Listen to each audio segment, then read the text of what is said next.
Is this thing on? Welcome back to Big Mouth and fancy seeing you here and welcome to Monday's Doctor Who Daily. It's amazing, isn't it? You've got an IP worth so much money thanks to Russell T Davies, and he leaves and it's flushed down the toilet because the BBC makes some interesting decisions.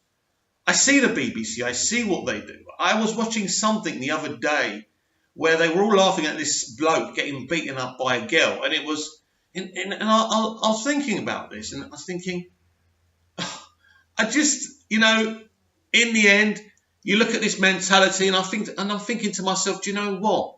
It all makes sense now. It all makes sense the direction we've gone in with Doctor Who. It's very interesting now. What's going on with properties? Lots of different properties now.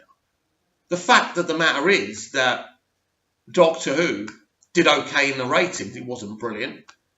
It was a downward spiral, but people were still watching, clearly. It will be interesting to see who buys the Blu-rays and who doesn't. I bought the Season 11 Steelbook box set because I'm a loyal fan. I know us toxic males buying stuff that we don't like, but that's it. I'm a Doctor Who fan. I want it in my collection. There's so many times I sit here thinking, do you know what? I'm going to watch it with fresh eyes. I'm going to give this show a real chance. Not that I didn't before. But it's difficult. It's difficult when you think to yourself you have to force yourself to watch a season of Doctor Who and force yourself to like it. It's difficult. So many people on YouTube have spoken about it. Some people have defended Jodie Whittaker, Chris Chibnall in Season 11 and the 13th Doctor. Some people can't stand it.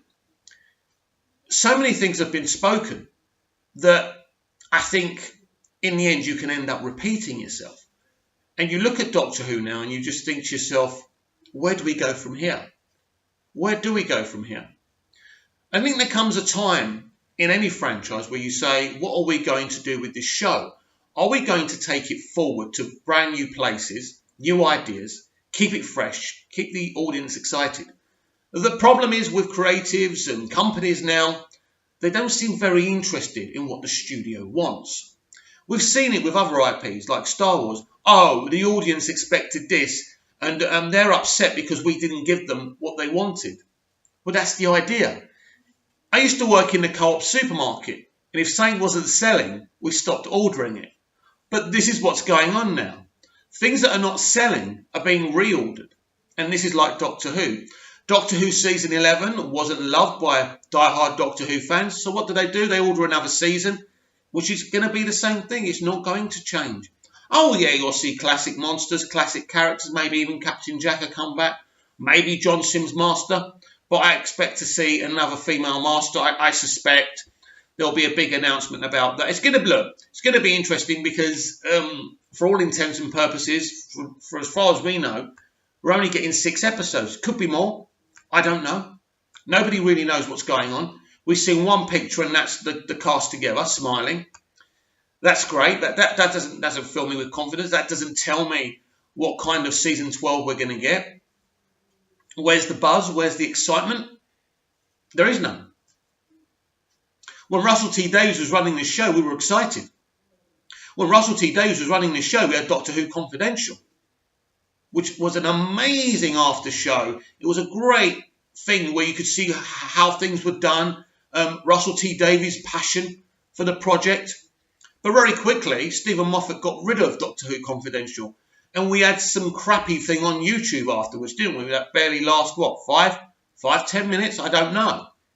You had a full 20-minute, 25-minute Confidential, but you also had the cut-downs. On your Blu-ray and DVD collections, you've got the cut-downs, I think. I used to play them all together. Such fun. I mean, watching Doctor Who Confidential was as exciting as watching Doctor Who. The BBC and Russell had a passion and an excitement for the IP, for the project. That isn't there anymore. It is dead for a lot of us, but Doctor Who has got now a new audience supporting it. That's interesting. And they're the audience that the BBC want. There's nothing we can do about it. This is where we are. Doctor Who is in a situation now where it's not going to be the show we always loved. The Doctor's not going to be flawed anymore because women can't be flawed. No, they've got to be perfect. It's us males that are the problem, of course. Just ask Gillette. So now we've got a property infested by, how can I put it, SJWs? People who are very political, politically motivated, which of course is very problematic because those people don't care about the entertainment element of the show, of the character. So nobody cares about fleshing the Doctor out, as I say, making her flawed, making her be the character we always love because she's a woman, she's not allowed. She can't be the Doctor. The Doctor shouldn't be arrogant. Why? You ask yourself why. Why can't this Doctor be interesting? Because she's a woman. She has to be dull and uninteresting. Isn't that sexist, Mr. Chibnall? Isn't that the most sexist thing, the BBC? What are you doing? What are you doing? You cast a man who I think is in his late 50s or he's around 60 now, Bradley Walsh. You've made him the star of the show, while the female Doctor is in the background. Even feminists and SJWs are not happy about this. I don't get it. You cast Mandip Gill and barely give her anything to do. I don't understand. I don't get it. I don't get what the idea of Doctor Who Season 11 was. I remember watching A Woman Who Fell to Earth and thinking, it's interesting. This could work. But then all the layers and threads that Chibnall set up were not done. They won't follow through with in the rest of the season. And you ask yourself, why? All right, they brought Tooth Bloke back.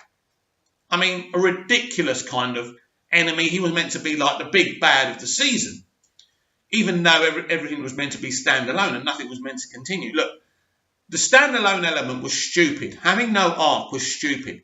Modern day TV drama needs a thread, needs an arc. Now, a lot of people complained about Stephen Moffat's arcs. Some idiots even called them, well, confusing. Confusing? What were you confused about? Tell me. Season 6, they teased us that the Doctor's going to die. It was kind of a countdown. It was exciting. Right, we saw the Doctor at the beginning of Season 6, like dying, which was pretty awesome and exciting to me. And the whole idea was, how can they stop this from happening? That was exciting. I don't know what you were confused about.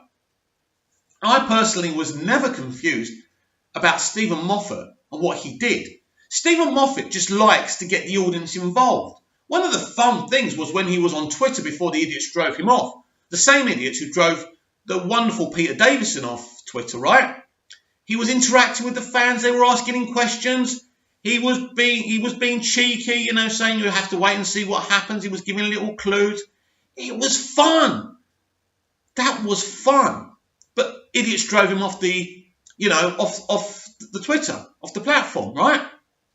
Then Doctor Who and our fandom and the show became a bit toxic, didn't it? I feel our fandom's always been quite toxic anyway.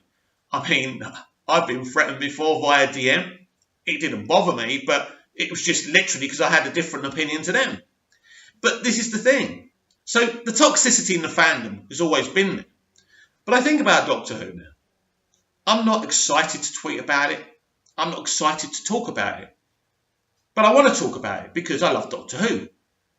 I can't stop talking about it, but it's not the excitement anymore.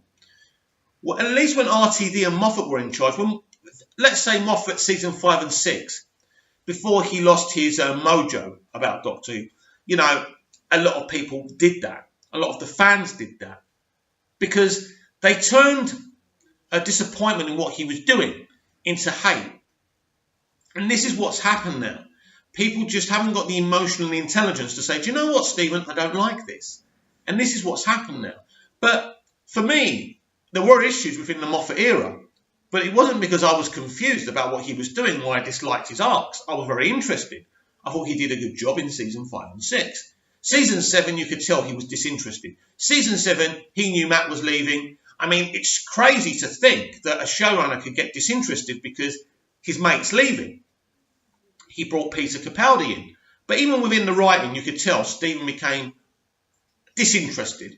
He wasn't as excited. Now, in season 9, when he did the 2 parts, I was kind of excited again, and I thought it worked. especially the Davros story. I thought that was beautifully done.